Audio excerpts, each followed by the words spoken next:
I should say as well, feel free to share any photos or updates on social media. You can use the hashtag Thin Blue Paw Awards. There's no fire drill planned, so if you hear the alarm, get out. And of course, COVID is still very present, so if you decide you don't want to be shaking hands or anything, then no offense taken by anyone. My name's Rich Preston. I'm a journalist and a presenter on BBC News. I'm also a dog owner, and of course, being a BBC journalist, I have to be impartial, so in the interest of balance, I also have a cat, and I will not be drawn into the debate of which is better. But before joining the BBC, I was a police officer.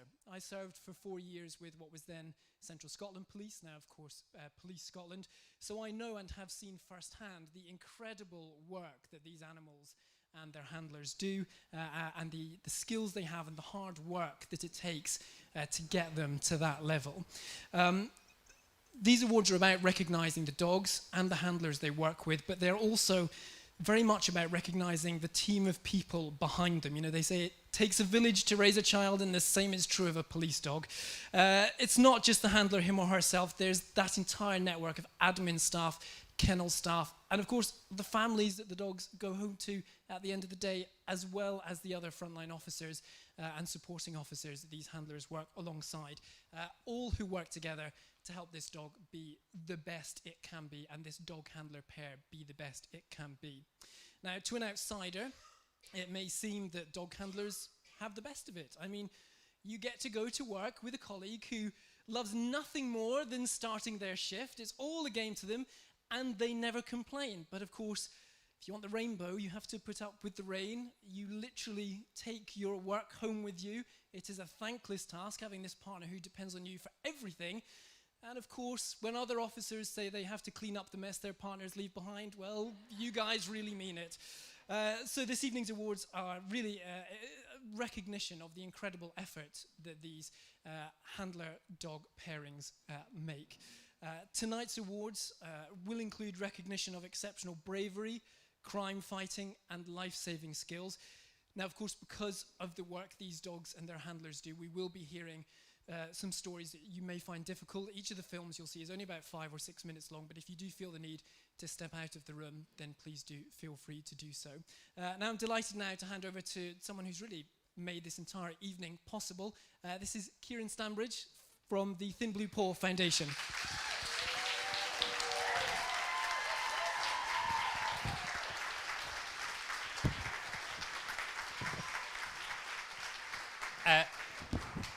Thanks very much for everyone coming this evening.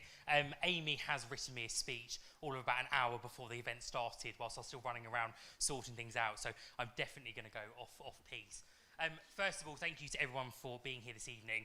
I am very privileged and honoured to work with both Dave and Gemma, the other trustees of the foundation. Give a wave. We are a team that work very hard together. We, last April, came up with the idea of the Thin Blue Paw Foundation to support serving and retired police dogs from across the UK. It's been a bit of a whirlwind of the past 12 months, and we've all really pulled together to make this evening possible, but also to look after the many retired police dogs that we've funded life-saving operations for, and we're supported with hydrotherapy. So it's a real honour for us to see everyone here this evening and to see everything come to life. Please forgive me, because I am going to look at my notes while I'm speaking. It really wouldn't be possible for us as a foundation to exist without the support of some very amazing people. So the first people I'd like to thank is Animal Friends Pet Insurance. So back in, give them a round of applause.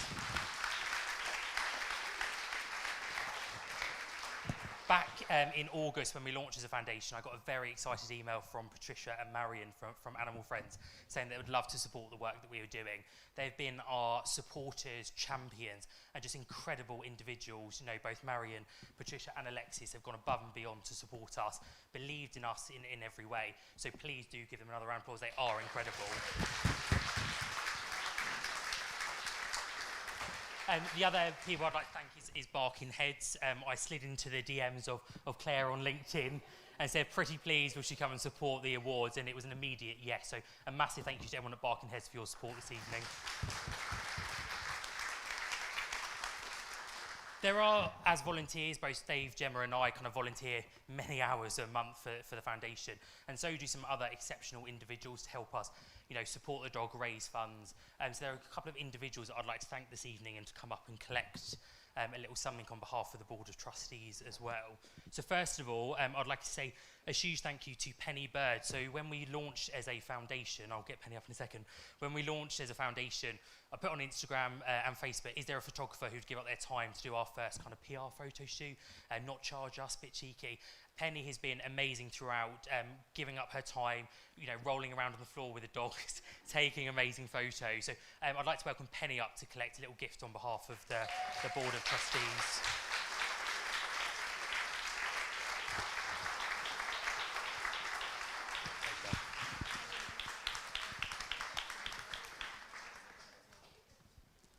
The second individual I'd like to thank, she's a retired police dog handler from Kent. And again, when we launched the foundation, we were looking for some amazing merchandise. She stepped up, she's been sewing hours and hours on end to produce our garments for events. She goes completely above and beyond when I'm phoning her at 1 o'clock in the morning to make sure we've got stuff for our event the next day. And that is the wonderful Jenny Preston, so please do come up.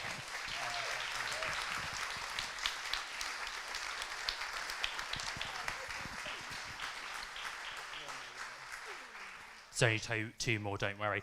The third person I'd like to say a massive thank you to, and is my absolute rock when it comes to organising these events, when it comes to the day-to-day running of the foundation, and gets frantic emails from me when we need to, all pull together and make things happen. And that's Mandy Arnold. So if you'd like to come up and collect a little gift on behalf of us.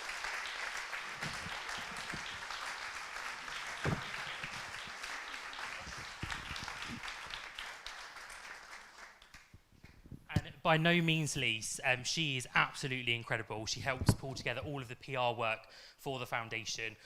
Again, an absolute rock, works her socks off for us and really brings to life the incredible stories of the dogs that we support, and ultimately make sure the members of the public realise, the support that we're giving the dogs, and actually shine a spotlight on the incredible work that you guys do. And that is Amy, who does our PR, so please do come up.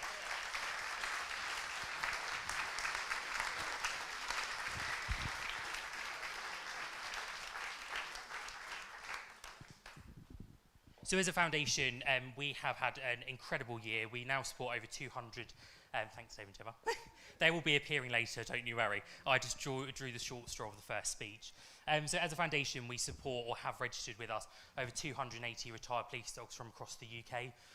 We fund things from life-saving surgeries for retired police dog Pablo's owners who are in the room, who he required an emergency surgery recently to remove a tumour, and the foundation paid over £4,000 to have that removed.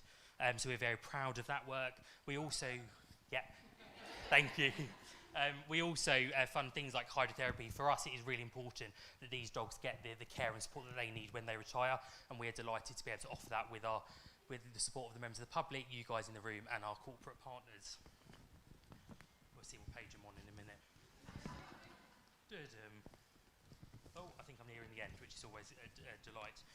The future is very bright for the foundation. It is a real team effort. I'm very lucky to work with Dave and Gemma. They are incredible. We all pull together, and it really is for the love of dogs. All of us are massive dog lovers, and we really believe in what we are doing. And also, one of our aims is to celebrate the incredible work of serving police dogs across the UK, and that is why we're so delighted to have you here this evening. So I'm going to be quiet now because it's over to you guys for the awards. But thank you so much for coming, and we really do appreciate it. Thank you.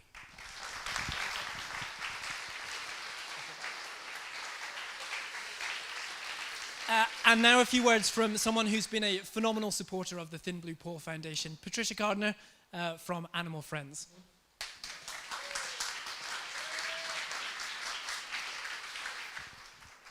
Good evening, everyone. I promise not to take up too much of your time because I'm what is standing between you and finding out about these amazing dogs. So I promise not to take up too much time, but I'm also thankful that I'm after dinner and people are going to be less hangry while I'm talking.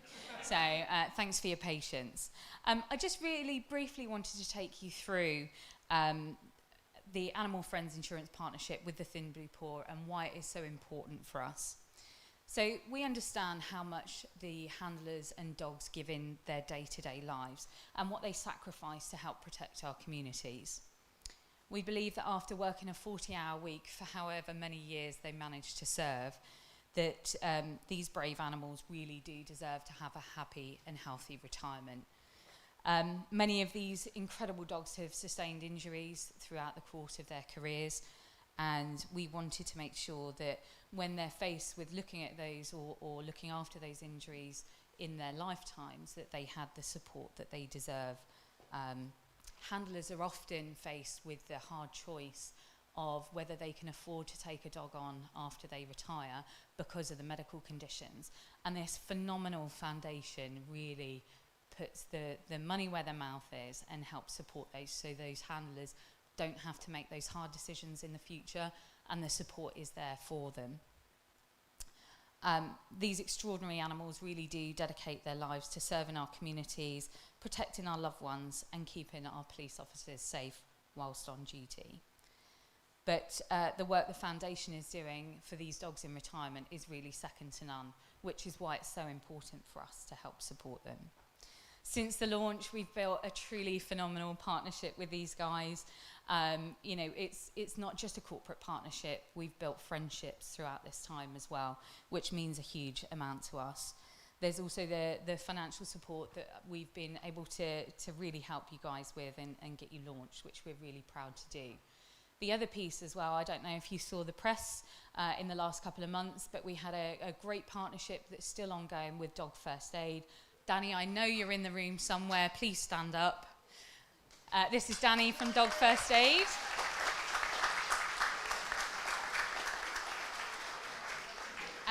And between us, we've managed to put on free courses for all active serving police dog handlers to be trained in first aid. And then through the Thin Blue Paw, we've managed to fund life-saving first aid kits as well. So any of you that haven't signed up, not that I'm pitching it really today, but there are still courses available. So please do get yourselves signed up to that course. They're running up until December this year, and it would be tragic not to be on it. So thank you very much, Dog First Aid. And also, Dave, it's been great to work with you. I know can't really talk about all of the other staff, but on the animal welfare campaigning pieces, it's meant a huge amount to us in what you've helped achieve. And just playing a small part in that has been really special for us. So a little bit of insight just into working with the team. You couldn't find 3 more committed people to this cause than Dave, Gemma and Kieran.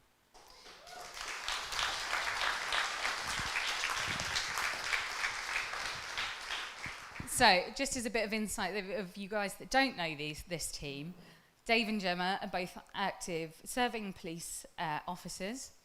They're raising a family. They essentially have a zoo at home, a dog training business going on, helping run Thin Blue Paw, as well as working with numerous other charities. I don't know where you find the time. I really don't. It's exhausting. And then Kieran, everything that you do, you hold a full-time job down, you do this, you're a volunteer police officer as well. Again, I don't know where you find the energy, but you're an inspiration to all of us. So thank you.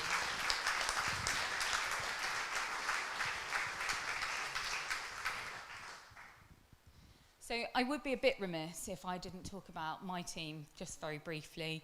So I'm going to embarrass you all. Can you stand up, please? So Alexis, Marion, Claire, please stand up. So although I get to do the shiny pieces right at the front, we wouldn't actually get any of this done if it wasn't for these guys behind the scenes working their butts off to make things happen. So thank you very much, and you play a massive part. I was at this point going to go into a story about when we were filming with some of the retired police dogs and Alexis started running, but I think you can all imagine how that ended. Nobody was seriously injured, apart from maybe Alexis's pride at one point. So, but it's it's great to work with these dogs, and we've learnt so much. And then what does the future look like for us with Thin Blue Paw? I'm hoping it's going to be a long and lasting partnership. As I said earlier, we've made some really true friends here. But also the need for support and change has been recognised by people across the UK, which is really exciting, especially with the traction in the media that you guys have had, and it's a cause that's something that people can get behind. And these incredible dogs are finally getting the attention that they rightly deserve for the phenomenal work that they do to keep us safe. I'm also excited to be able to launch a little bit of an exclusive this evening. After working with these guys, it's really opened our eyes up from an insurance perspective that there is this hole in the market for retired police dogs not being covered. So we are going to be opening up our cover to be able to cover retired police dogs moving forward.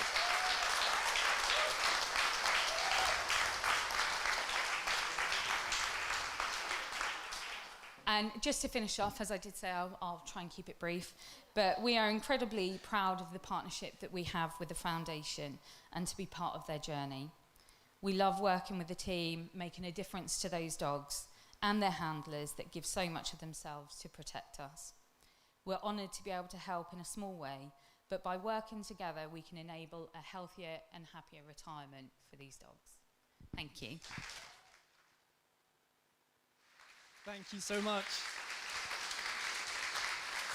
Thank you, Patricia. Now, if you can turn your attention to the screens, we have a short video message from Kit Malthouse MP, the Minister for Crime and Policing.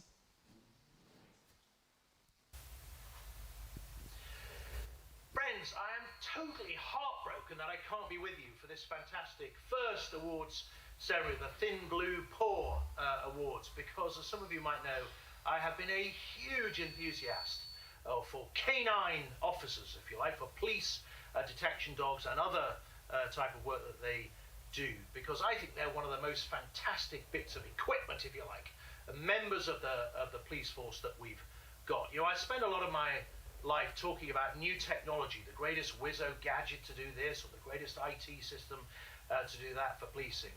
But every time I visit a police force, and they know that I like police dogs, so I always get a demonstration, I am incredibly impressed by the capability of these animals and what they are able to do in conjunction, in partnership with their police handlers. You know, as far as detection is concerned, dog beats man or woman, but dog plus man or woman is an incredible combination that beats everything.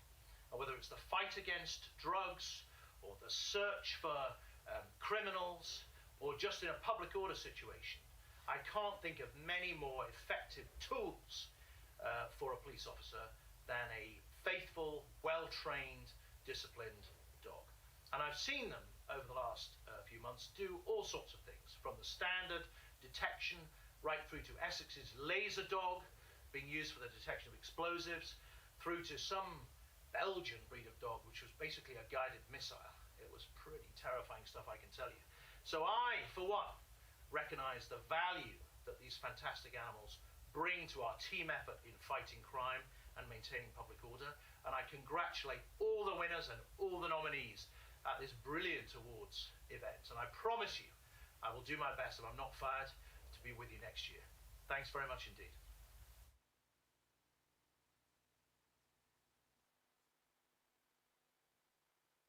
Something of a coded message for Boris Johnson there. A few words now from someone else who's made tonight's evening possible, Julia Anderton, the Marketing Director for Barking Heads.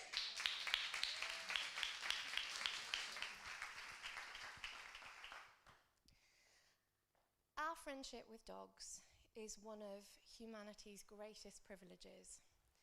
And that privilege is one that so many humans need to work much harder to deserve. It is truly humbling to share a room tonight with so many doing just that.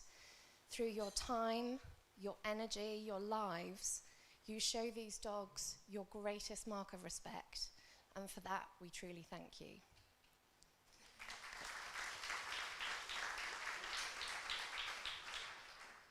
Thinking about this though, friendship is probably not a big enough word.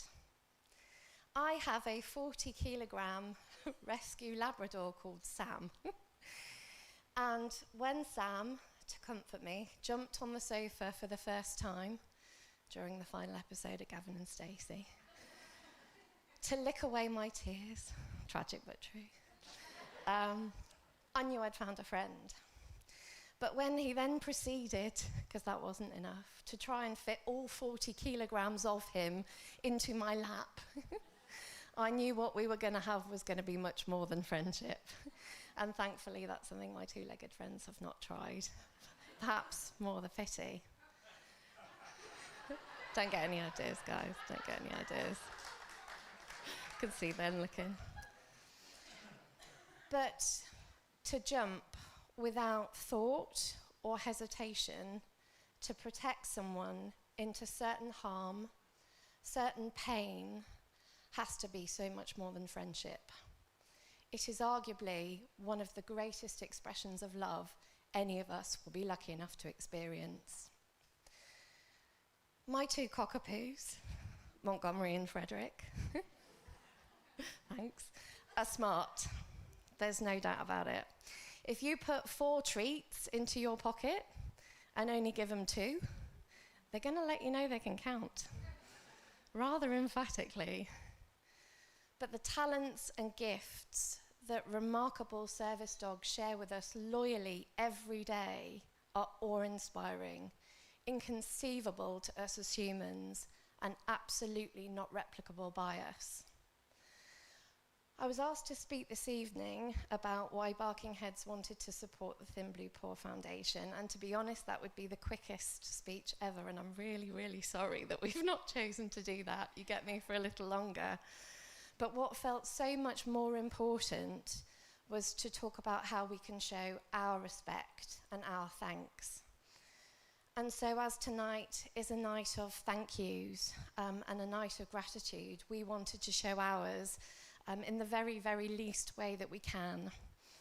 And so on behalf of Claire, who kindly introduced you to us, on behalf of the whole Barking Heads family, we are going to do the very least we can do, which is to commit to feeding every ex-service Thin Blue Paw Foundation dog Barking Heads on us for the rest of their lives.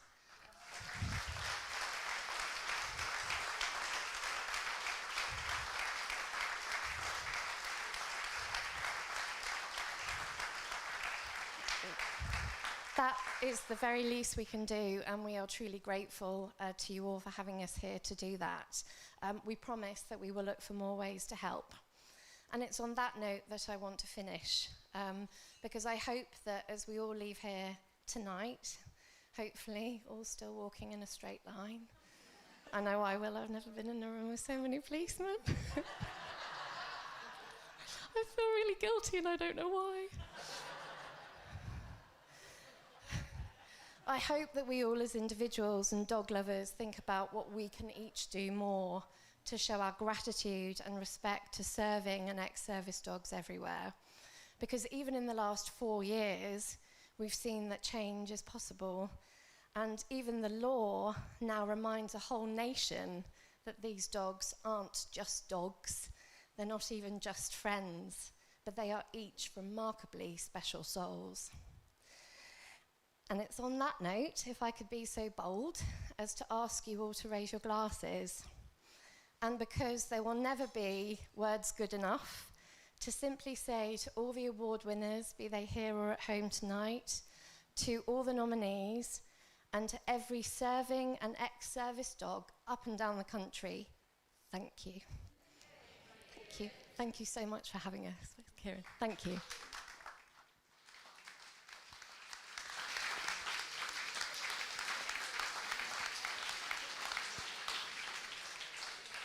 Thank you very much, and what an incredibly generous couple of offers we've had there already. Now, we will get to the heroes of the evening in a moment, but first, a few words from Mark Jones, who's chair of the Association of Police and Crime Commissioners.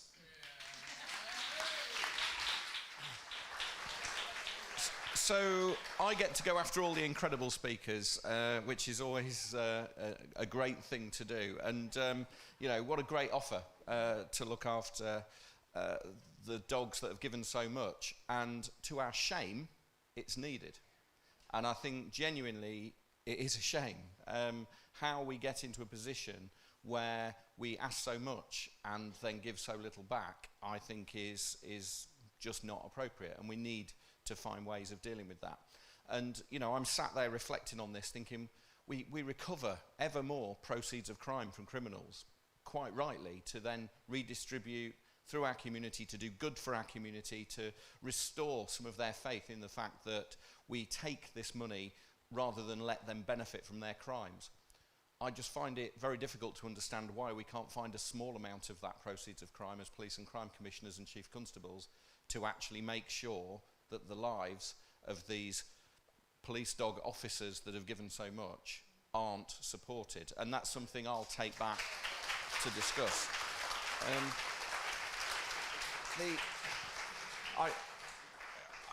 My very first reflection of my first interaction with the police was when I was at primary school. Little tiny village primary school, 150 years ago, and I had hair and everything, not just here. And I remember our deputy head teacher was called Mr. Pink. Genuinely true, he was never in Reservoir Dogs, but he was called Mr. Pink. And they suited him up and had him run across the school field and set the dog loose. And that memory stuck with me.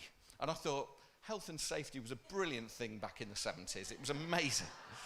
But that memory of the control, the power, the skill, just stuck with me. And that was my first memory. And all the way through my childhood, I had respect for policing. I understood that they did a challenging job. But that memory stuck with me. And it wasn't until I became Police and Crime Commissioner, and what happens when you become a Police and Crime Commissioner, instantly people think you know stuff, and you don't know stuff.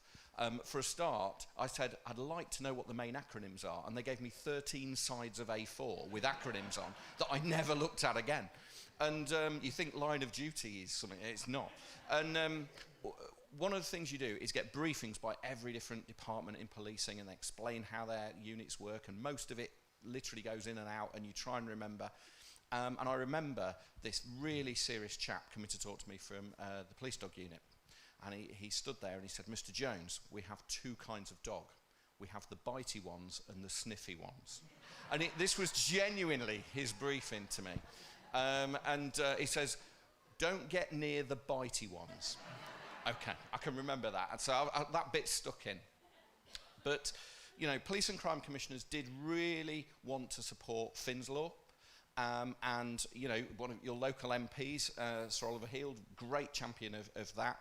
But we genuinely worked hard on that. I remember writing to my 7 MPs about this, and 3 of them bothered to reply. And they all said, we don't need to change the law because the law's adequate as it is. I remember writing a second time, and one of them replied, saying, the law's adequate, I've already told you that. I wrote again. 2 of them that didn't reply the first 2 times wrote back because they thought, well, I might as well, and then he might stop writing. And it was on the 4th time that I started to get warmer vibes and support. It took 5 letters, though, before we started having a conversation. And I think there is something about that. Persistence with MPs makes a difference. And, you know, police and crime commissioners are not there to make law, but we absolutely are there to champion our communities. And one of the beauties of it is that police officers are of our community. So we champion them too. We're not there just to hold the chief to account, although that's a little bit of what we do. We are there to support and champion policing within our community, for our community. And absolutely, our four-legged police officers are part of that. And I think one of the things that's been a huge challenge over the last decade, we've seen police dog unit numbers drop by over 1,000 to less than 500. And in some places, they've seen a little bit of a resurgence. But I would really be looking for, because it's an operational decision, would be wrong of me to imply that we should have more police dog units, because that wouldn't be proper. What I would, though, suggest is that maybe the time is right for a conversation nationally about what capabilities we have at our disposal. Digital dogs, finding a microchips that help us bring down drug dealers, paedophiles, any number of other things. Why haven't BTP got them on every single mainline train going up and down the country? Why are we allowing criminals to use those networks to peddle drugs, carry weapons, money? we can do so much more. I mean, the footage we've got of our drone pilots guiding in the dog units and then watching them give a very good lesson to the individual who'd burgled an old lady's house 20 minutes earlier. And I don't know what the fine was for that particular crime. It was probably 250 quid. But I'm fairly sure the 20 seconds with police dog Boris was definitely the lesson he needed, because it took that long for the handler to catch up. And I just think they give us so much. We genuinely owe them an absolute duty of care, but there's so much more we can do with them. And I think we do, as policing, need to reflect on whether we've got the right assets in the right numbers, but absolutely we need to get right the care once they've given so much. But that's all. Thank you.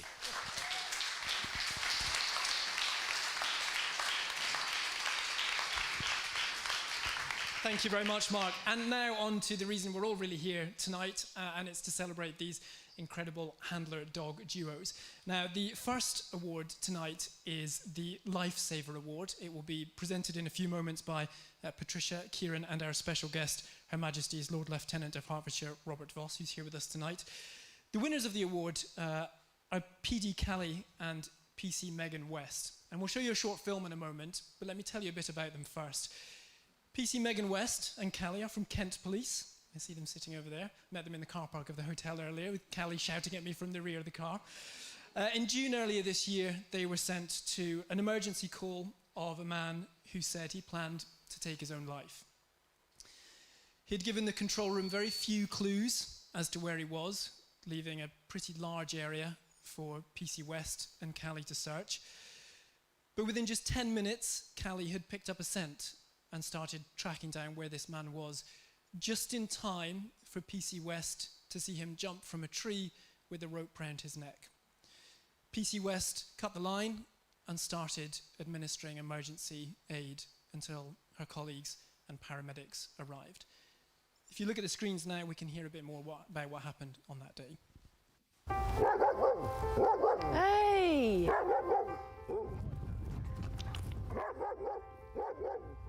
Great public order dog.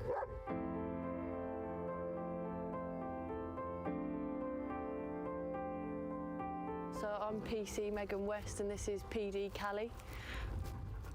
No surname. I work for Kent Police and I'm based in Stockbury. My relationship with Callie is good. Our bond is always growing. Each day I feel like we get closer, even though she doesn't seem to pay me much attention. She's interested in everything else.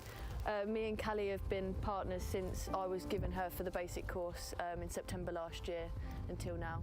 And now she's my crewmate for the foreseeable. Since the course in September, 20 weeks was spent teaching her the basics of being a general purpose police dog and then building a relationship with her. My day-to-day life with Callie is interesting, loud, and I never seem to tire her out, ever. She's always on the go. Yeah, Callie's a very barky dog. There you go. What are you barking at? She's not the most covert of dogs, so when I need her to be sneaky, she's not sneaky. But if anyone's gonna be horrible to me, she's gonna say something about it before I do. She hides all the fear that I might have in her job. And every day I come home from work, my nan will always say to me, has Callie caught any baddies today? Every single day. Doesn't she? In June 2021, me and Callie had left my home to start our shift, and a call had come into the force control room that a male was struggling and he was in mental crisis. He partially alluded to where he'd gone to, but the force control room are really good at that sort of stuff, and from the clues that he'd given, they'd found a reasonable location of where to start searching. So me and Callie went to this location with some other officers. It was quite a big area to search, so we decided to divvy it up. Two of them went one way and me and Callie went the other way. Callie was just on a walk to her head. She just thought, oh yeah, great, I'm going for a country walk. It's just part of my normal day. I was walking around for about 10 minutes through this woodland, didn't see anyone. And then for once, Callie went dead quiet, stood completely still, wasn't panting, wasn't huffing and puffing, but was dead focused off the path.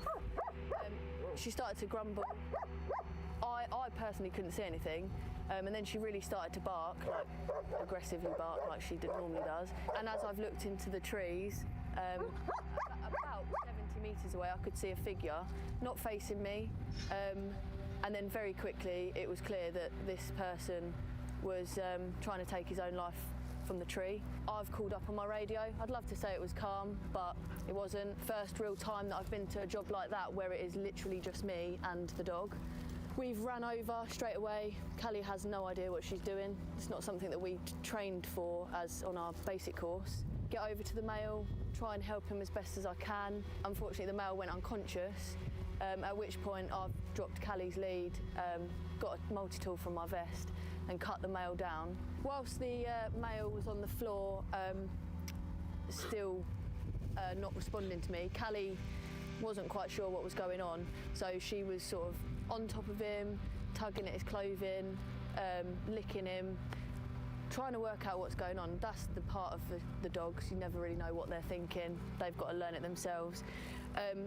Once the male has come back round and been put in the recovery position, my two colleagues have come running over, and instantly Callie's changed from this I don't know what's going on mood to there's two people running towards my handler, and has then gone into defensive barking at them. My two colleagues have got into close proximity, put their hands up to say we're okay. Callie's been thrown a ball. She then realises that they're just police officers to help me, no one's going to hurt me. And then me and my colleagues tried to engage with the male for a period of time, just making sure that he was still staying conscious until the ambulance turned up for him to be given the support that he needed. It makes me feel so proud that Callie saved that man's life, because in theory I wouldn't have seen him. Yes, I've done my part, but I couldn't have done my part if my dog didn't find him. It puts all the training that we've been through to good use, and it makes the barking a little bit more tolerable. I am proud of her. I walked away from that job it was a strange feeling. I mean, I couldn't really believe that it just happened, to be honest. As we were walking back to the van, I didn't quite realise how far away we'd actually walked, and how far actually off the path that we'd run to get to the male. So credit to her for picking that up from that distance. So yeah, I'm really proud of her, and I hope that that's what the rest of my career is going to be like with Callie, that we'll work together. She does her bit and I do my bit, and then we get the results that we want to. Callie means the world to me. She is the best animal crewmate I've ever had. She is good company, even though she does bark a lot. I just enjoy building her up to be. I look at other dog handlers and I'm in awe of what they've done, and now it's my turn to do that with my dog, and then hopefully in the future other newer handlers will look the same as I do at the more experienced handlers. I'm overwhelmed that I've won the Thin Blue Paw Lifesaver Award. I'm honoured, I am honoured. I'm sure there's loads of officers out there that have done something very similar, and for me to be one that's been picked, we do a job that we don't expect to be thanked for, we just do it because that's what we wanted to do, and I do feel honoured that I've been selected to win this award. I'm proud of me, I'm proud of my dog.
Absolutely hate this.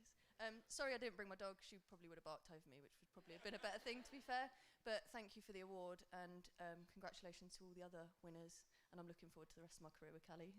Thanks.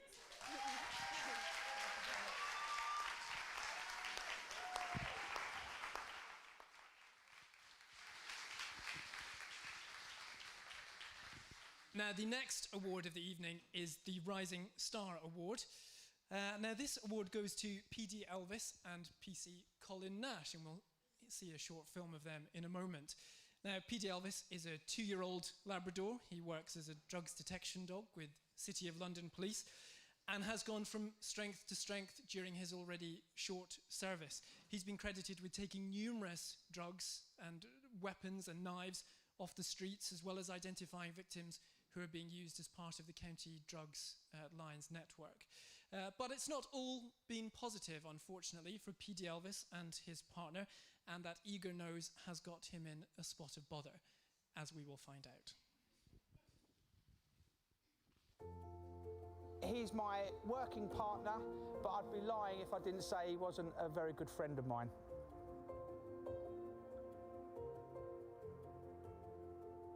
I am PC 690 Colin Nash with the City of London Police. Been a police officer for numerous years. I patrol the square mile of the City of London, and this is my newest colleague. This is PD Elvis. He's a 2-year-old yellow Labrador. Me and Elvis have worked together since the start of his training, beginning of 2019. We licensed in March 2020. Part of his training was various shopping centres and train stations just to train on the passive drug side. So passive is where he will scan the air around people, and any misuse of any substances that people shouldn't be carrying in their pockets, in their bags, he will sniff and he will follow them. The proactive side is where Elvis will search cars, people's houses and outside venues for, again, the illicit substances. Elvis recently was called by some colleagues of mine who had stopped a vehicle. They had a quick look in the vehicle, couldn't find anything. Before I could do anything, Elvis just pulled forward, indicated in the gentleman's underpants. Obviously, we couldn't search the gentleman's underpants there and then. He was taken back for a strip search, and there was 42 wraps of cocaine hidden in his underwear. With Elvis, his nose works so quickly that he can scan twice as many people than the police officer can actually spot. In relation to a house search, it would take officers, 10 to 15 officers, an hour, 2 hours, where Elvis could go in under 30 minutes and do the whole house. And you know full well that long as his nose has gone to most articles, if the article was there, he'll find it. Elvis has got into trouble once or twice, or 3 or 4 times. We was at a train station in London, and somebody walked past with a well-known takeaway bag. Elvis went towards the takeaway bag. There's me thinking, that's great, there's drugs in it. No, it was £35 worth of takeaway. Hence, we had to fork out £35 as a refund. Elvis's nose is a lot more sensitive than the human nose. He doesn't actually find knives. What he does, he will find all the illegal drugs, but where you find drugs, you normally find a knife. People don't want to get stopped and searched with a knife on them, so what they do is when they believe we're not looking, they ditch the knife as well as the drugs. Elvis is, first of all, my work colleague. He's not a pet, he's a working dog. He doesn't come in the house much, but when he's at home with me, he is like a pet. He's my friend, he plays with my family. He's not just, come home and put in a kennel. He's part of the family while he's with me. But when we're at work, we're a partnership and we'll do what we can. Last year I had a road traffic accident where I was injured. My work said it was a good idea to keep the dogs with me to help me with my recovery, and absolutely, he has been an absolute star at home with me. Come rain, come shine. There were days where I thought I don't really want to go out, but as I said, come rain, come shine, he's got to go out for a walk. Together, I think we got through it, and that was largely down to him. Elvis' future looks quite bright. He's a young dog. I've still got some years left in me, I hope, and hopefully we can carry on doing what we've been doing, protecting members of the public. We're delighted to win the Thin Blue Paw Rising Star Award. It means a great deal to me and my family, because they're also part of it as well. They help me and they help him. I'm just pleased that he's a young dog and he's getting some great recognition as well as the police service.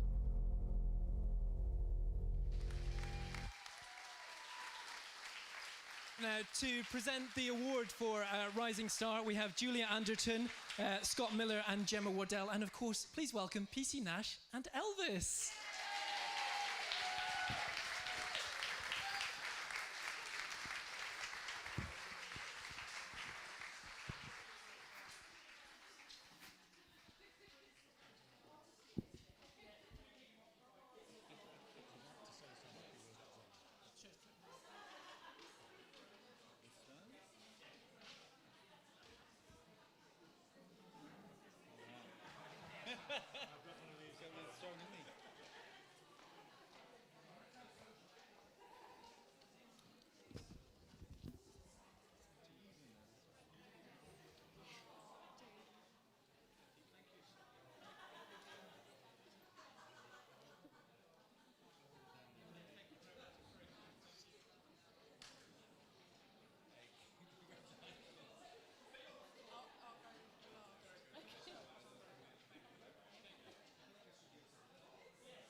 And just before you go, I think you're actually forgetting something.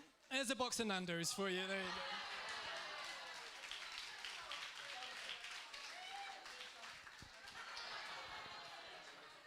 Thank you very much. I'm touched. I'm truly, truly touched. No, thank you. Thank you. Truly, truly touched. There aren't words. Oh, go on then. There aren't words to describe how I'm feeling. I'm so, so grateful to the foundation, the trustees, the sponsors. Unbelievable. And I put that down to just caring for dogs. It would be wrong for me not to thank my force, my immediate supervisor, my sergeant and my inspector are here, who should be here. They're the right people to be here. But lastly, I'd like to thank my partner, Paula, who puts up all the moaning and whining, and not just from Elvis. So I appreciate what you do for me, love. Thank you very much. Thank you.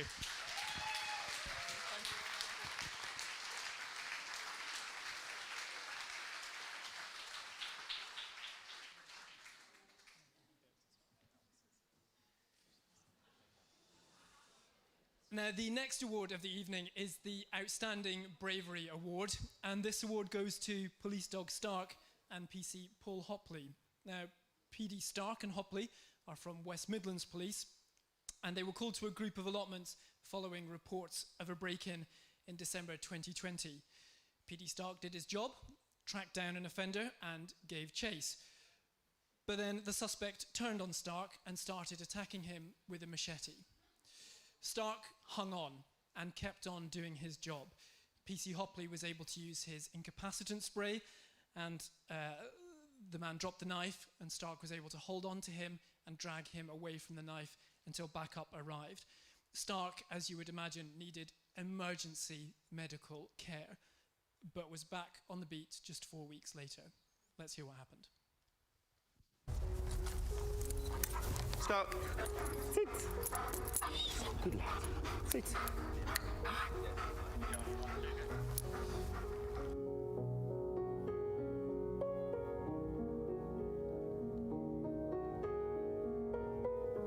My name's PC Paul Hopley and I'm a dog handler based in the West Midlands. This is Police Dog 492 on Stark. He's a 4-year-old cross German Shepherd Belgian Malinois. My relationship with Stark, I would say, is really quite special. For no other reason than I spend more time with Stark here than anybody else. We work together. He lives at home with me. I know that he's got my back, and I've certainly got his. So, great relationship. We've worked together for about 2.5 years now. Yeah, Stark's a product of West Midlands Police Breed Scheme. We finished our initial course in April. Went straight out onto the streets, and actually the very first job on the very first day, was a stolen vehicle. It was a pursuit. Before I got there, they'd run off from the vehicle. So first time I ever got Stark out operationally, hooked him up, started searching, and within about 10 minutes, had his first prisoner, found the car thief hiding in some dense undergrowth. Got off to a very good start. I was extremely proud of him. The 14th of November 2020, a shift just like many others that I'd done, night shift, booked on at 10 o'clock. Went to a number of jobs throughout the evening and the early hours. Then I got a call to say there was intruders in some allotments at the back of a row of houses. So I went along with Stark with the intention of seeing if we could locate any of the males and see exactly what they were up to. So let Stark out. Probably 20 minutes or so into the search, I'd got to the point where I was thinking they were more than likely long gone. All of a sudden, I saw Stark's head went up.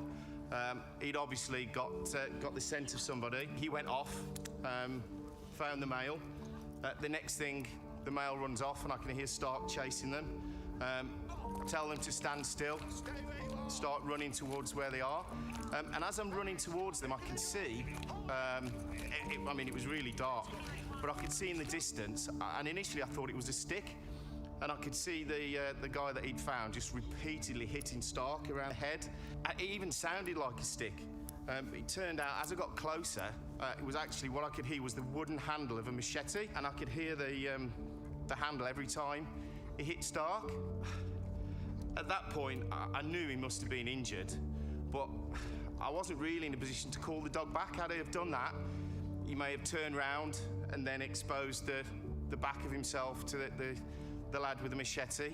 So I just gave Stark encouragement. Not that he needed it, to be fair. I mean, at no point he never came back. He was always focused on task, just trying to detain this male. He must have hit him at least 20 times. Obviously, I've then joined him and realised that it is the machete. I've then managed to spray him with incapacitant. Literally just that second of hesitation meant that Stark was immediately able to detain him. So we detained the male and we took him to the ground, called my colleagues in as a matter of urgency. I looked down and I could see that I had blood on my hands. Once my colleagues had joined me, he was handcuffed and taken away, and I was able to look. And he nearly lost his right eye. He had a big, deep cut. It was probably about 5 millimetres or something from his eye. He'd got probably about another 7 or 8 cuts of less severity. And then on the left side again, there was another deep cut on the side of his mouth. You could see that he was quite nastily injured, so we blue lighted him across the PDSA. It was probably about 2 or 3 miles away. We knew that they were a 24-hour vets. They sedated him and immediately operated on him, did some scans to make sure that there was no internal injuries, and then stitched him back together. Fortunately, he was able to go home with me that same morning. So we took him home and he started his recovery. I mean, it made me feel probably how lucky we were, I would say. It could have been so much worse. I mean, as it was, the injuries were pretty severe. But when I think about it, if I'd stumbled across the guy before Stark did, I dread to think what may have happened to me. But fortunately, Stark, he did his job. He found the guy and did exactly what I would want him to do. You know, he most definitely had my back. It took him approximately 5 to 6 weeks, I think, to fully recover to the point where he could go back to work. So we went back operational just before Christmas, and the very first night that we were back on shift, again, it happened to be a night shift, and traffic had an offender run off from the vehicle. He'd gone to ground, so very similar circumstances, pitch black. One of our first jobs, let the dog off the lead, went, searched some back gardens, again, straight onto task, and he actually located the male. I still do have it in the back of my mind that after what happened, you're very aware of the fact that you're out there, not so much by yourself, because obviously I've got Stark, but as a team, and that things can go wrong very, very quickly as they did that night. So I've always got that in the back of my mind, but at least, you know, I've got confidence that Stark's there. He'll look after me. Stark's special. Special relationship, especially after what we went through, I think, on that night. I mean, any dog handler will tell you that the relationship with their dogs is special, but I think with what happened, that bond is just a little bit closer, a little bit more special. It's an honour to be given the Thin Blue Paw Outstanding Bravery Award, and particularly humbling, actually, that I was nominated by a number of people that have never met me. They've never met Stark. You know, they've read about his story, and that alone was enough for them to nominate me. So the fact that people have gone out of the way, given up their own time to put that nomination in, just makes it just that little bit more special, I would think.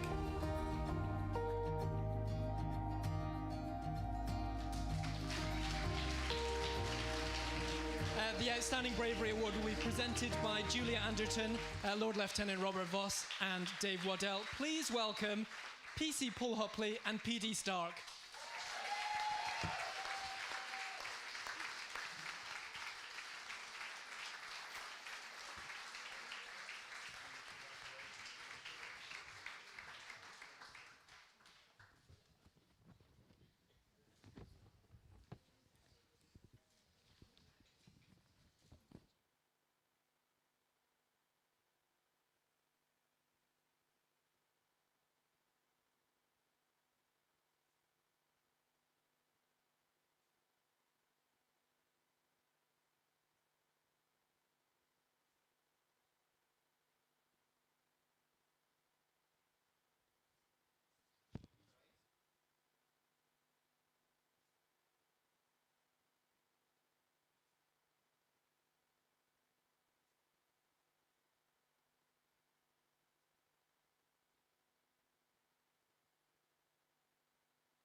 Yeah, just will be very quick few words. Just that I'm genuinely overwhelmed by the award. Thank you to the Blue Paw Foundation for organising tonight. What a fantastic night to honour several handlers for their outstanding commitment to duty. And congratulations to everyone else that's nominated. And finally, thank you to Michelle for putting up with, well, probably me more than Stark, to be fair, but both of us. So thank you.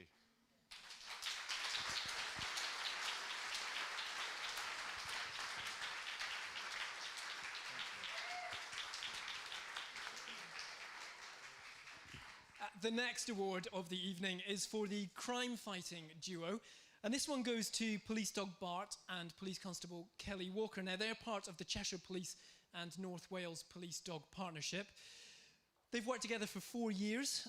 They cover a vast area. They support all units, including specialist firearms operations. And their work together has actually prompted PC Walker to get involved with designing new, lightweight, flexible body armour for police dogs. And PD Bart is our kind of dummy in that project. Let's hear more about them and their story. Bart means everything to me. He's my best mate.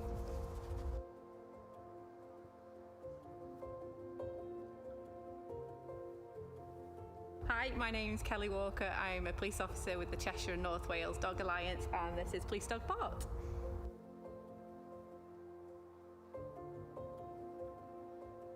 My relationship with Bart is really good. We're really close, best friends, part of the family, and he's a great workmate.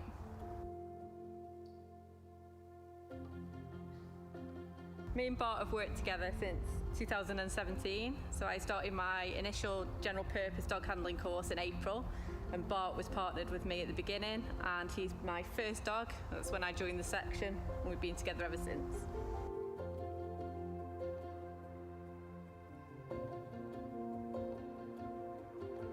we cover the whole of Cheshire and North Wales. There is 4 other handlers on my team, another one joining us shortly, so we do spread it out and work it between us. One of the most memorable moments happened quite recently. We were sent to look for an offender from a domestic violence incident where an off-duty officer had intervened and he threatened her with a large bread knife. So we were asked to attend the area where we searched and found the male hiding in a bush, and whilst doing so, Bart unfortunately went through a pane of glass and cut one of his toes, but he carried on working throughout.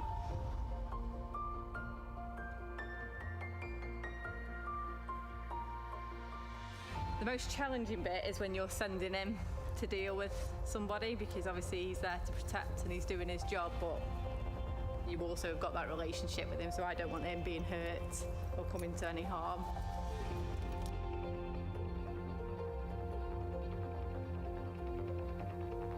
So I also thought it was really important to have body armour for them. At the end of the day, we wear it, we're issued it for our safety, and they should be the same.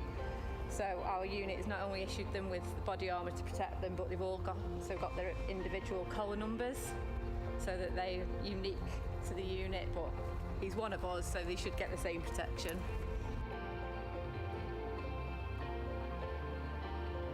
He likes to wear it, which is good. It doesn't affect him, it doesn't bother him when he's working. And he's also a firearms support dog team, so we go in with the firearms team, so he wears it for that as well.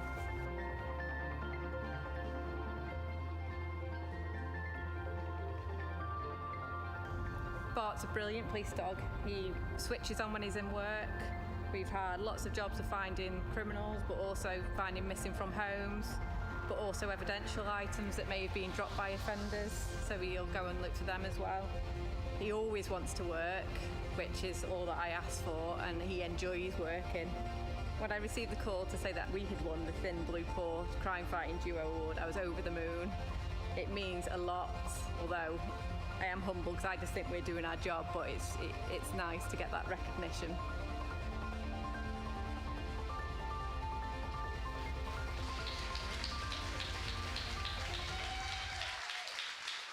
The award will be presented by Patricia Gardner, Lord Lieutenant Robert Voss, and Kieran Stanbridge. And please welcome PC Kelly Walker.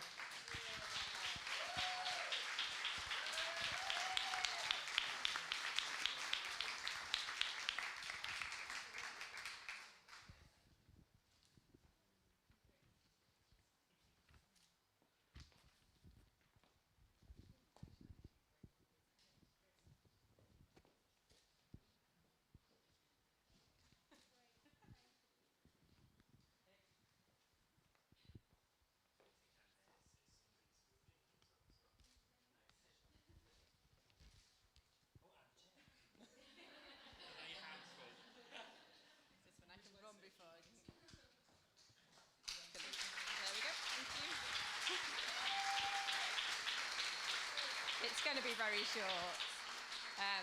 Thank you to the Thin Blue Paw Foundation for putting this evening on and recognising us as handlers, because we're sometimes forgotten about. We're the smaller part of the police units, I think, what it is. But thank you very much. Thank you for getting Finn's Law put in. It's helped me nag the Chief Inspector to get body armour, which is a thank you for supplying it for all our dogs. And thank you for my other half for putting up with me and the dogs and all the chaos that it brings. But thank you, congratulations to everybody else, and have a good night.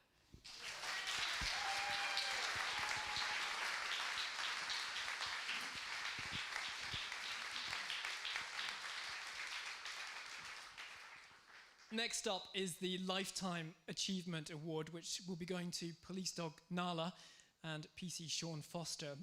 They're from Northamptonshire Police, and they were licensed back in 2014. They went on to have an incredible career working together.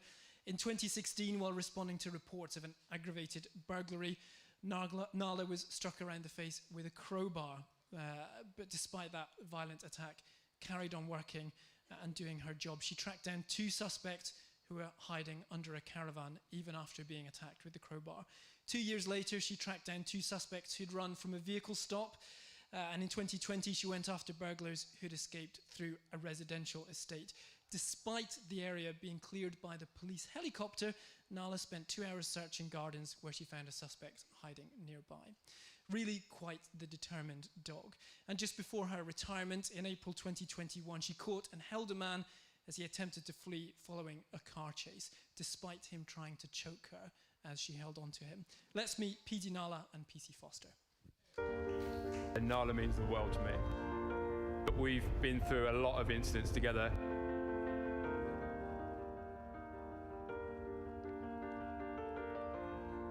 I'm PC Foster from Northamptonshire Police, and this is retired police dog Nala. Nala and I have had a fantastic relationship over her career.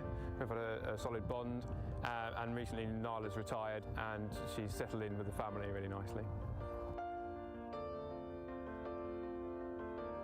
Nala and I licensed together in 2014, in February. She's worked with me for around 7.5 years now. She's been a phenomenal police dog throughout that time, with hundreds of successful arrests and incidents.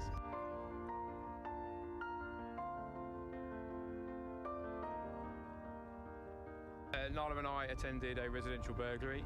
We were first on scene on our own. 3 persons came up the property behind us and decided to try and take us on.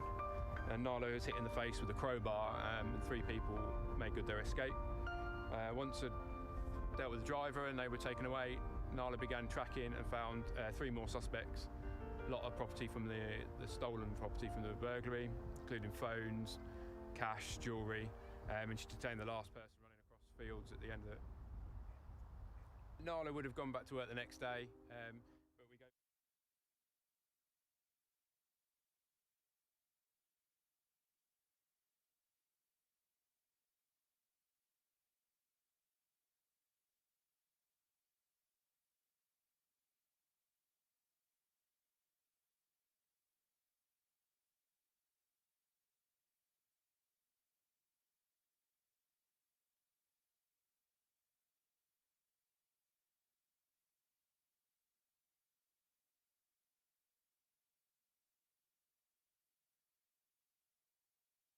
Nala means the world to me. We've been through a lot of incidents together.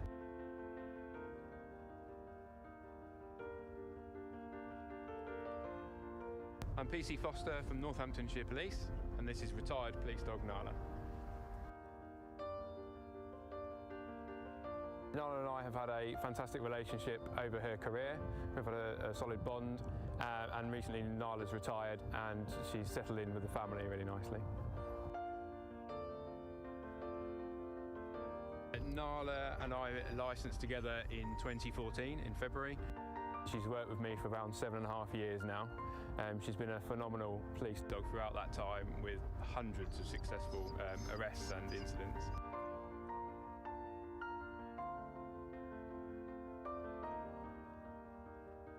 Nala and I attended a residential burglary. We were first on scene on our own. 3 persons came up the property behind us and decided to try and take us on. And Nala was hit in the face with a crowbar, and 3 people made good their escape.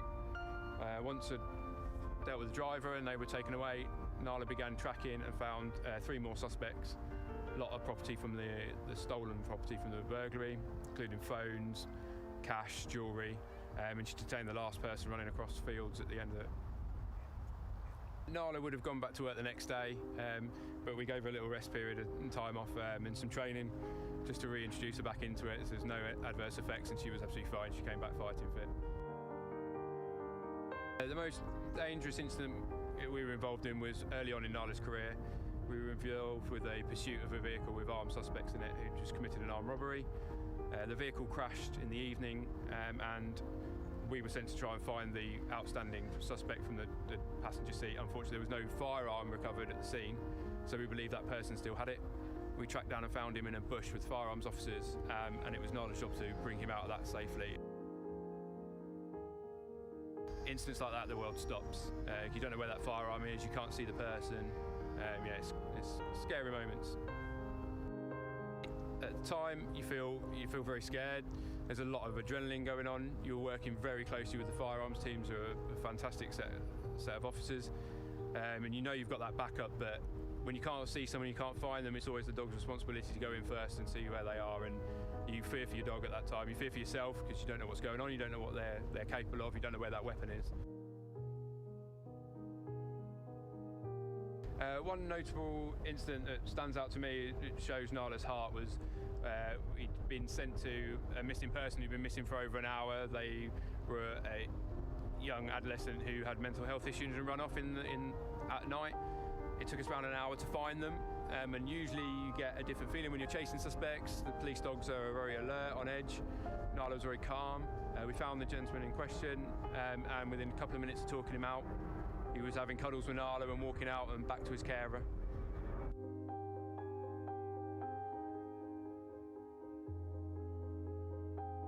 Nala's worked very hard for the past 7.5 years, and since retirement, unfortunately, we found out she has a degenerative disorder. So she has some weak back legs. It doesn't affect her. She's pretty much unaware of it at times, but she's had to slow down quite a lot. But she gets a lot of love in the family, so she's well looked after.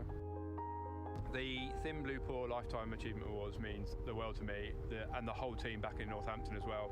Everybody who's put the effort into helping me, training and working with Nala, it just reflects everything she's put in over those 7.5 years working with us.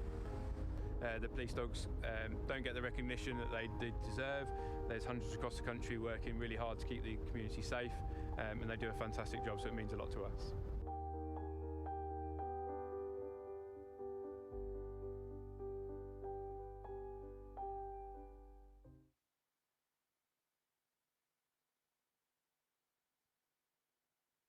To present the Lifetime Achievement Awards, Lord Lieutenant Robert Voss, Gemma Waddell, Patricia Gardner, and please welcome PC Foster and PD Nala.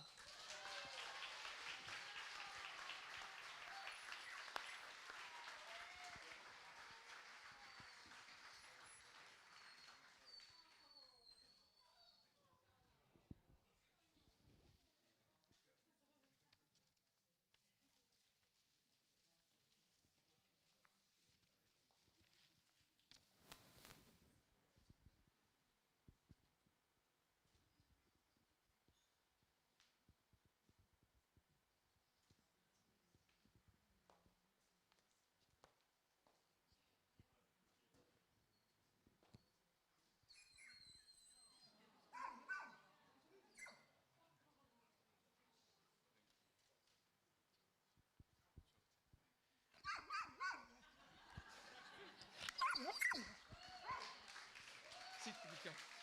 Son, good girl. When Nala's finished.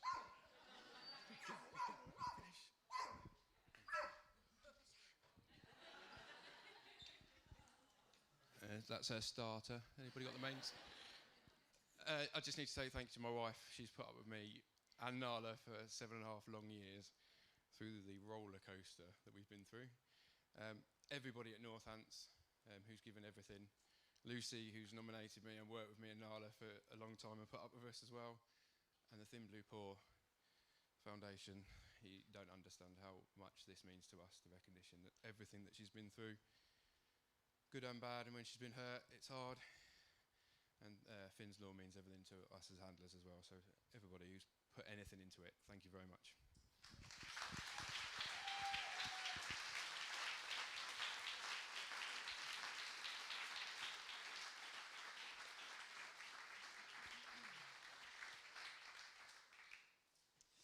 Next up is the Special Recognition Award, and this one goes to Police Constable Darren Sull.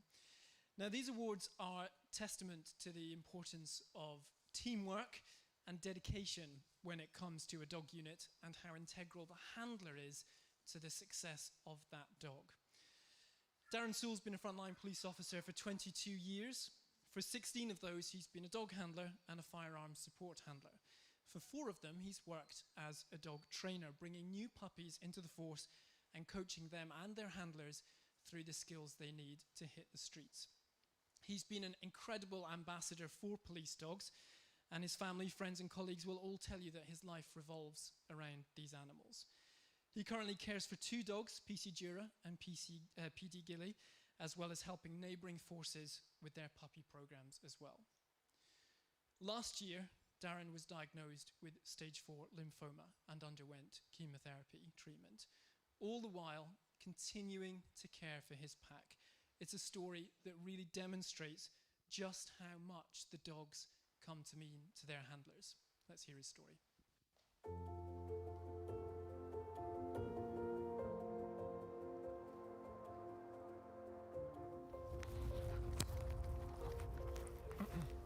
Down. Same place? Yes, yeah. Okay. Sit. Sit. Good boy. I'm PC Darren Sull. I'm based at Leicestershire Police, and I've been a dog handler, obviously, for 16 years now. This is police dog Gilly. He's my recently retired police dog. He's served with me for 6 years within Leicestershire. I took him on board as a rehandle when he was 3 years old.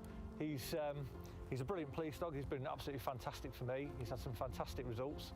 He's also a firearms support dog. He's worked very, very closely with Leicestershire Police Firearms on overt operations and covert operations.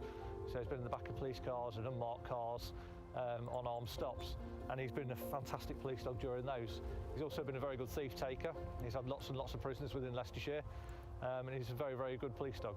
I've always had a fantastic bond with my dogs, hence the reason why I get the best work out of them I can. Gilly, again, I've had a brilliant bond with. He came to me from other people who had struggled with him. He was quite a difficult dog at times. He's quite headstrong. However, I've had him, and I got a bond with him straight away, and he's been absolutely fantastic for me. It means everything to me to be a police dog handler. I joined the Leicestershire Police to be a police dog handler. That's the only reason why I joined the job. So I'm very, very fortunate, and I managed to get a very, very coveted position that a lot of people want. But it means everything to me. I love doing what I do. I love going to work with the dogs. I love having the dogs at home with me. And I just love being with my dogs all the time. I'm my happiest when I've got my dogs with me. I think everyone knows that. And you know that. In December 2019, I had a virus which continued through into the January time. The virus I had a cough with, and the cough I just couldn't get rid of. In April, I'd still got the cough, and I went back to the doctor to speak to them, and I was sent for a chest x-ray. Following the chest x-ray, the doctor ran me and diagnosed that I'd got a tumour in my lung. And following that, I then had numerous CT scans and biopsies. It was then at that point they diagnosed me with non-Hodgkin lymphoma. And at that point, I'd obviously got, I'd just taken on Jura. I'd had him only for probably 8 weeks. And he was with me along with police dog Gilly. So I was obviously I was training one and working the other one operationally at that point. Following the diagnosis of the lymphoma by the doctors, I was then obviously told that I'd be going through 6 courses of chemotherapy. And they would be 3-week intervals. Obviously, I'd still got Jura with me, and I'd still got Gilly with me, albeit I lost Jura for a short period of time during the treatment. While I was going through the worst stage of the treatment, I still had Gilly at home with me, and Jura came for visits to see me at the time, which was great to actually still have that bond with him, still have him at home. Following obviously the treatment, I got straight back onto training Jura and getting him ready for his initial course, which he started now. So it's been fantastic. It was a big thing for me to have my dogs. The one thing that I was in tears with on the day when I actually had them taken off me, just because I had the lymphoma and we didn't know what the next stage was at that point. So unfortunately I lost them for a little while, and I was in tears when I lost my dogs. It was a real struggle for me, and it still is quite now thinking about it. It still brings a little bit of a lump to my throat. But when I got them back and I was allowed to obviously have the dogs back in between treatments, it was fantastic. It gave me a real good boost, and it gave me something to focus on to get through the treatment. It was a hard battle for those few months doing the treatment, but actually knowing that I got him waiting for me and I got Gilly at home as well, and I came home to my dogs was fantastic. It did actually get me through those long days whilst I was in the hospital ward. But it's fantastic having Jura. He's been brilliant, and obviously having him from a puppy. I always wanted my own puppy from the start to get through, to build up, to do all the steps of the training, to actually get him to the point for an initial course, and then obviously license with him and go out operationally. It's what I've always wanted. He's well ahead of some of the other dogs on the course, because he's obviously been with me a while, and we've had opportunities to put a lot of work into him since I've been back and working from home with him and doing his training. So he is actually quite well ahead. And he shows a lot of promise, to be honest with you. I've no doubt he'll be an operational police dog for Leicestershire. Retirement for Gilly holds a nice place at home, a place by the fire in the winter, albeit he loves being in his kennel. He is a routine orientated dog, he likes his routine. But yeah, definitely a place by the fire in the winter with the other dog at home, the pet dog. So I'm sure he'll enjoy that. To be back operational is fantastic. I went back to work last week to do obviously my training courses, and obviously I'm back at work now. But to actually be back in uniform was a bit strange. Not being in it for 18 months was a bit difficult and a bit unusual. But everyone at work's been fantastic. Everyone that I've seen since I've been back from work's been really, really supportive. They're really pleased to see me back, and it's fantastic to be back. And I can't wait to actually get out operational with him. That's what I'm looking forward to now. I really want to repay the faith and the way people have looked after me at work, and repay it by going out and getting some prisoners with him. And I can't wait, really. I'm really looking forward to it. It was a big shock when I was told I was getting the Thin Blue Paw Special Recognition Award.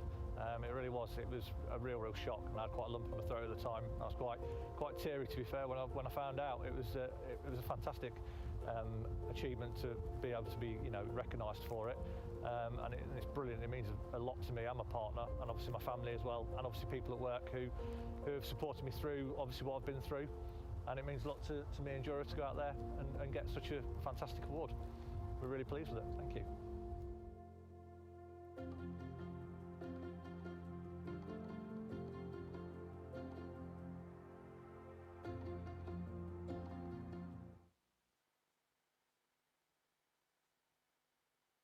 Dave Waddell, Patricia Gardner, and please welcome PC Darren Sull.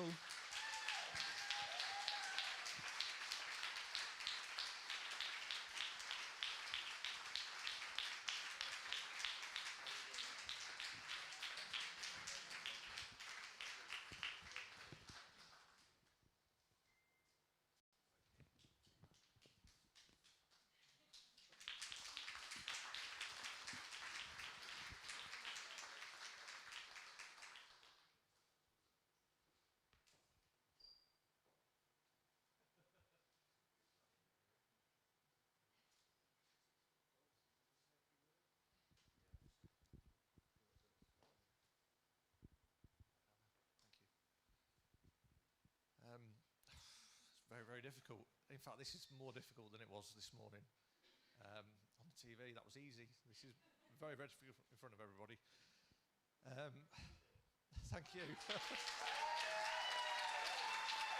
you.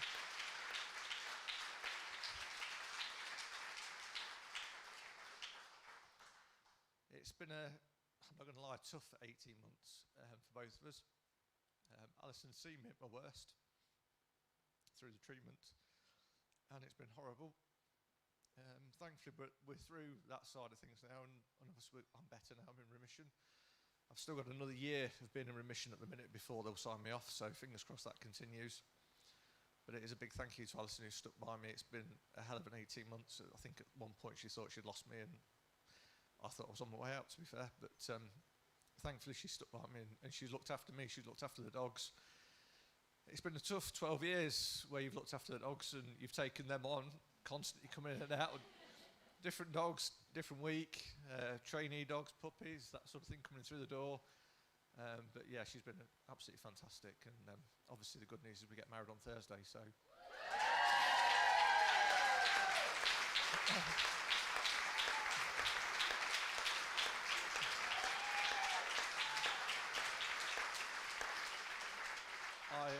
I think that's the least she deserves. Having put up with me for 12 years and all the dogs coming in that door. So, yeah, thank you. There's been some fantastic winners tonight, and to actually be up here and to get that award is amazing. Thank you very much. And thank you for the Thin Blue Paw. Thank you.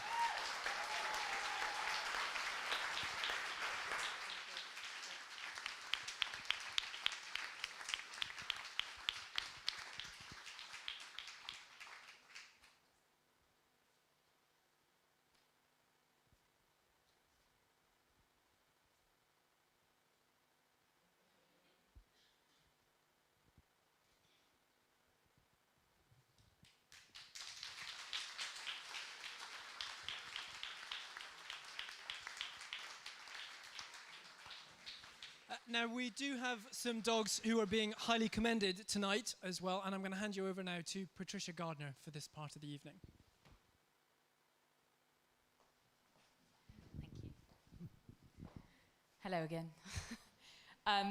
I've got the honour this evening of talking about our highly commended. So I had the privilege of being on the judging panel when we had all of the amazing entries coming through, and everyone that came in was a very worthy winner, and we had a really tough job picking those people tonight. But as you can see, and the reactions from all of you today, they are very, very worthy winners.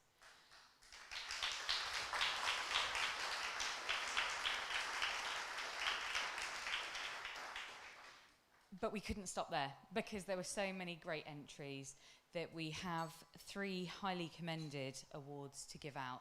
So I'd like to invite the Lord Lieutenant, please, to come up and help me with these, and Gemma. Surprise, Kieran said, hand it over to you. So our first duo this evening is PC Claire Bird and PD Eva.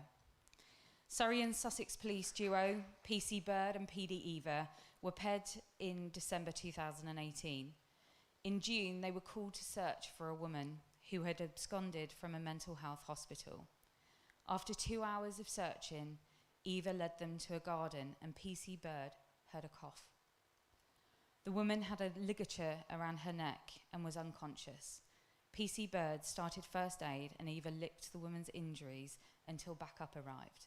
Please welcome up here, PC Claire Bird.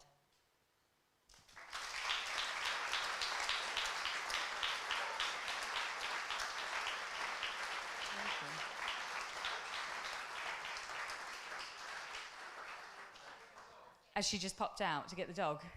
Okay, just talk amongst yourselves for a minute. I won't attempt stand up because that will go horribly wrong. And we just hope they'll be quick.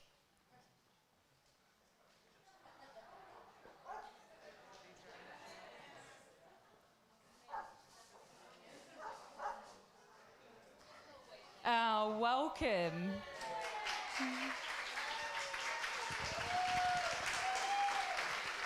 So well deserved, Claire. I'm so happy for you.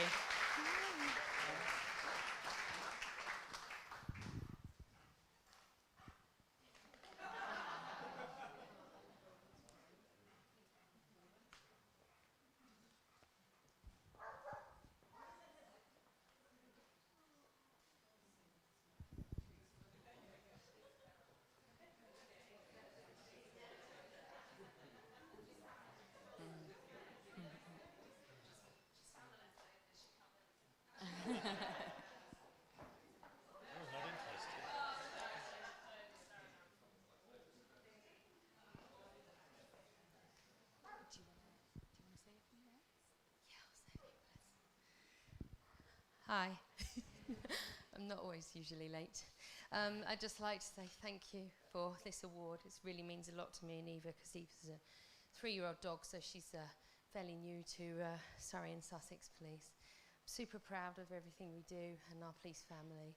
And again, thank you, partner Mark, for putting up for me for very, very many years, very many dogs. And yeah, Thin Blue Paw is amazing. I'm so super proud of this charity.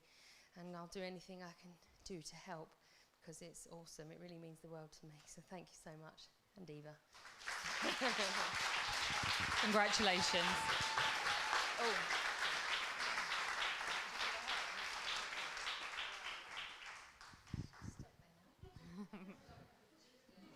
Yes, she's not leaving that. You can have takeaway, Eva, it's fine. Oh no, is Elvis coming back? Is that what just happened? Oh, sorry, Jem. So we're going to move on to our second highly commended in the crime-fighting duo, or in this case, trio.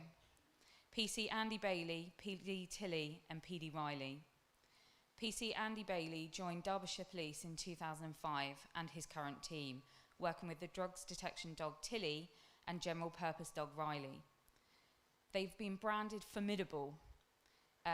Labrador Tilly was rescued by Dogs Trust before joining the team, and the pair have, for 9 years, helped locate tens of thousands of pounds in cash and drugs. German Shepherd Riley has helped to locate missing people and detain suspects. The trio will all retire together next year. Please welcome up to the stage PC Andy Bailey. Are we going to have 2 dogs as well? We love pictures.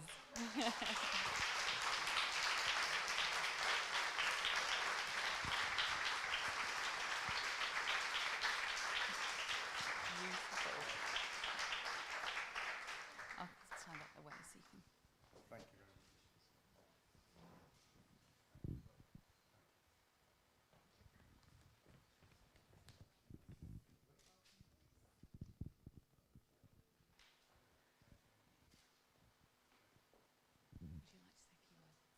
Yeah, I can do, yeah. Wow. Humbled is the word, and privileged as well to work with such a great team, Riley and Tilly. I'd like to thank Colin Nash as well.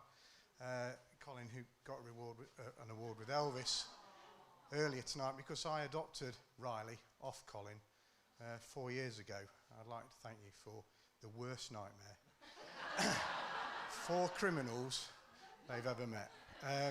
So on behalf of myself, my team, my unit, Derbyshire Constabulary, thank you to everybody that has worked hard for tonight. Thin Blue Paw, all their associates, we thank you. Thank you very much. Congratulations, well deserved.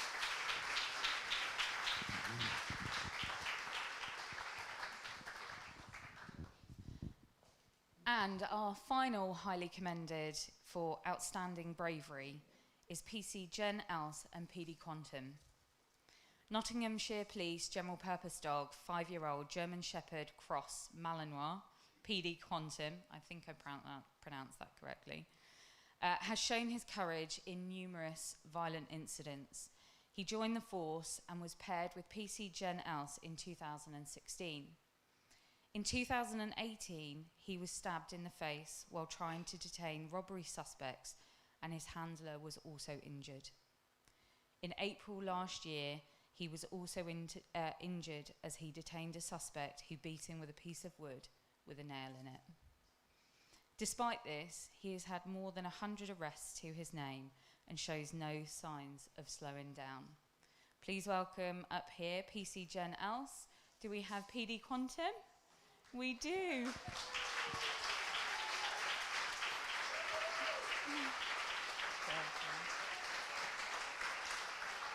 Trying to get out of the way.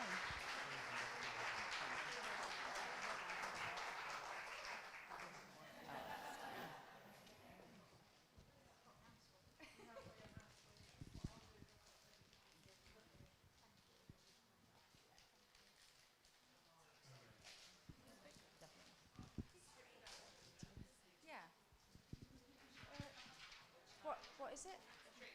Yeah, can you chuck it there? Because you'll take your fingers off. It's not got much manners, have you? Yeah, thank you. I'm surprised to get this. And mainly, I want to take it for Darren, because Darren trained Quantum, and he is giving me the best dog in the world and the best mate in the world. I know you were sad to let him go, but I think we've done you proud between us. So thank you all.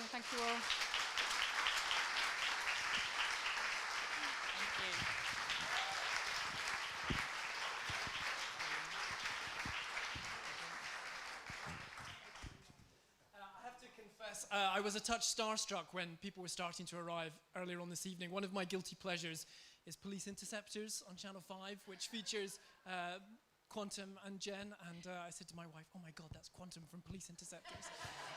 We've just got a few closing remarks before we let you enjoy your dessert and get on with the rest of your evening. First up, from our special guest, Her Majesty's Lord Lieutenant for Hertfordshire, Robert Voss. Thank you. Thank you very much indeed. And I'd just like to, before I congratulate everybody, just like to say how honoured I am that these awards have taken place here in Hertfordshire. Although I'm very glad I didn't wear my sword, because I fear that I might have been attacked by various dogs. We are extremely proud, and I have to say, when I first was appointed, I spent 3 days with the constabulary in Hertfordshire, and the most impressive part, without question, was working with the dogs, or seeing what the dogs do. Absolutely fantastic. Although I'm actually not quite sure how our Labrador will behave when I get home with all these smells all over me, but that's another story.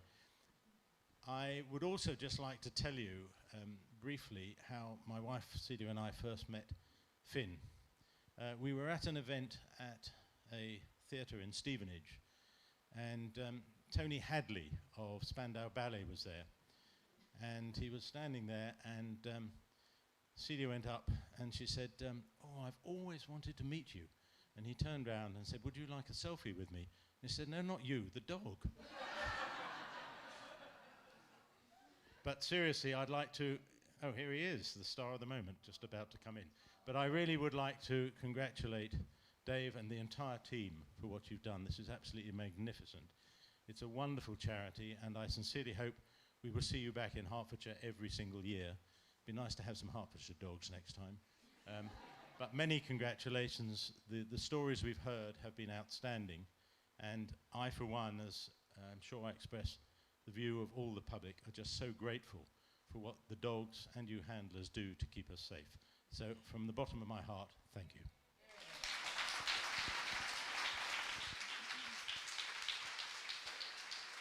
And just to finish us off for the night, please welcome Dave Waddell, Gemma Waddell, and Finn.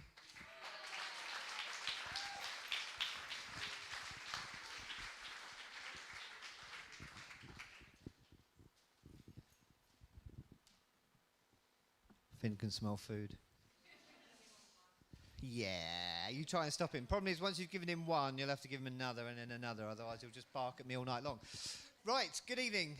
Someone thinks I'm up here to give a closing speech, but in fact, I'm here to present one final award for someone who really has gone above and beyond for the Thin Blue Paw Foundation. I know that if this person had half an idea that this was about them, they would be hiding away in their seat right now. Someone who usually shies away from the media and says he doesn't enjoy being in front of the camera. But I think if you watch this clip now, you'll see that he's quite a natural.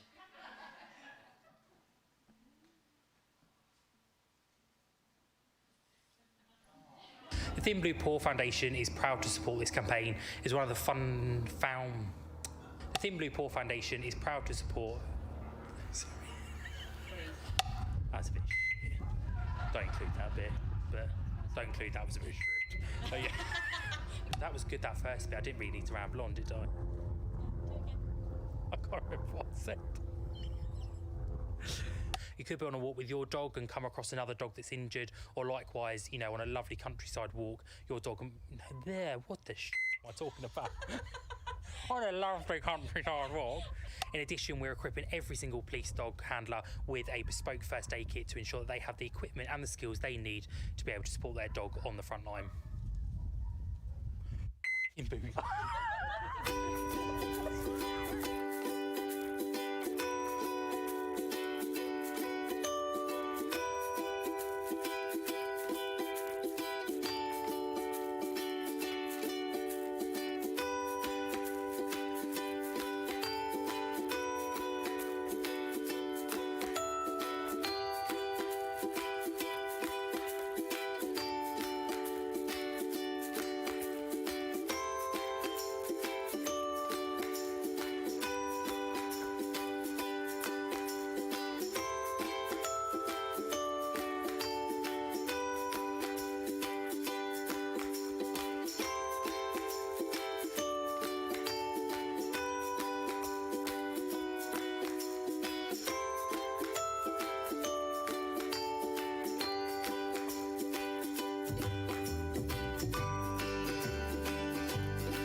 I would like to just say a massive thank you to Kieran at Thin Blue Paw.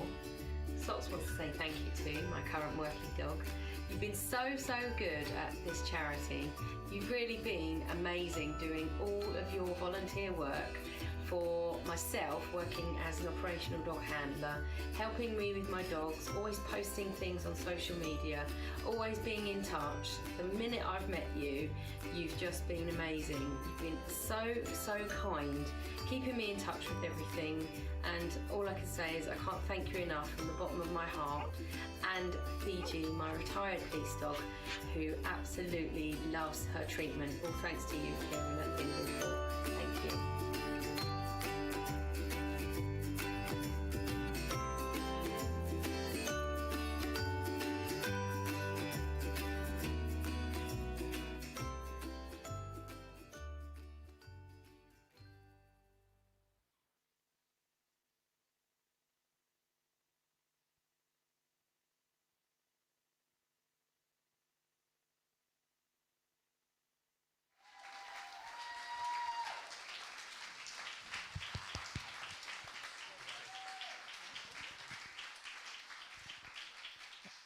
Honestly, I know I'm getting the thanks. I did not expect this.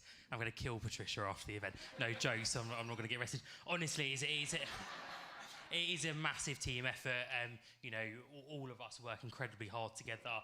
I couldn't do it without these amazing guys up here. So this means so much to me. So thank you to Animal Friends and for you guys. Thank you so much. You guys are amazing. I'm going to go now.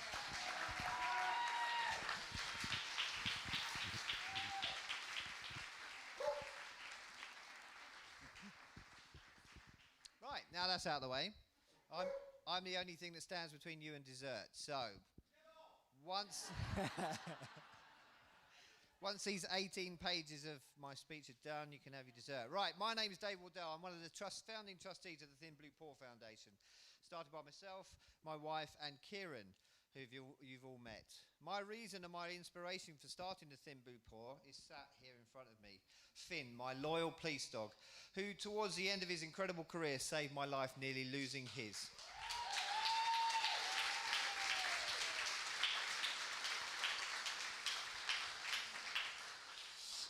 A dog stands by its owner in prosperity and in poverty, in health and in sickness, one absolute unselfish friend that a person can have in this selfish world.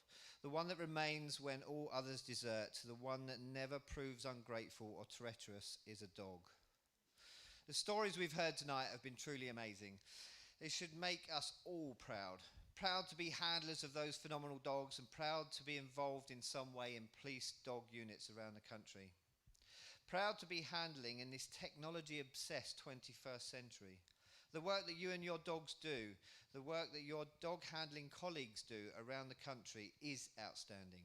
Never let that be hidden or taken away from you. We've heard how Darren said that Gilly and Jura brought him comfort and focus during some very difficult times. We heard how young PD Stark never gave in when faced with frightening violence. We've heard how beautiful Nala had an incredible 7-year career where tracking was her forte.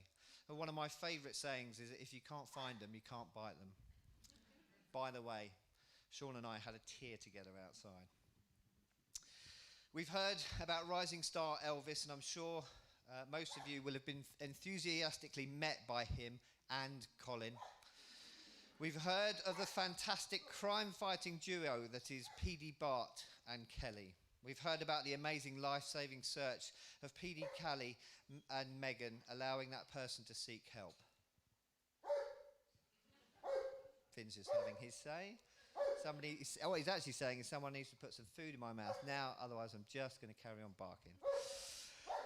And there are hundreds of other stories of daring do, amazing tracks, mind-boggling finds, friendship and bond from our four-legged colleagues around the country. Good point, Finn. Well made. The fact that you are here tonight celebrating with us shows just how special you and your dogs are. Jem, open one of these. Open one of these. There you go. Barking heads won't mind. Oh, he's not going to sit. Just give it to him. I want to say a huge thank you to Animal Friends for their support throughout. And I want to give a massive thank you to Barking Heads for their lovely gift of lifetime supply of food for all the winning dogs and for all the dogs signed up to the Thin Blue Paw Foundation.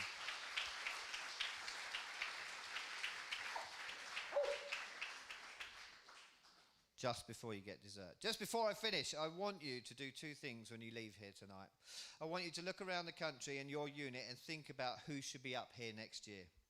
And I also want you to wear your Thin Blue Paw patch with pride. We are nothing without you and your dogs, but we also need crazy fundraisers like Sean, who has literally just come back down off the mountain with his colleagues from Northampton, Leicestershire, dog units, raising money for the Thin Blue Paw so that we can carry on supporting your amazing dogs in their well-earned retirement. We have ambitious plans as a charity, but we need your help. Our plans will make the lives of our serving and retired police dogs the best they can possibly be. Just finally, please take this away with you. Please remember, when your dog is being mischievous, Finn, never, when they won't give up the ball readily like they usually do, when they've left you a present in the van or are being noisy as you are trying to quietly roll up to a firearms job. When their behaviour forces you to say to your instructor, the age-old dog handler saying, well, he or she never normally does that. Remember that your dog would happily lay down their life for you without hesitation.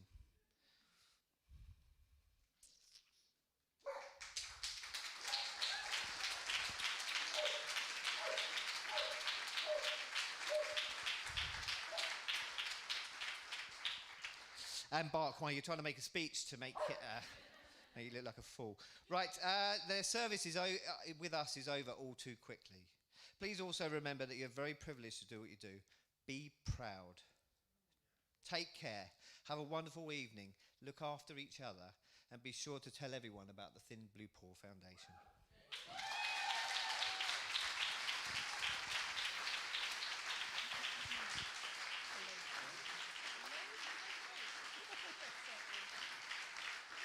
And that's it for the formalities of the evening. A huge congratulations to all the winners.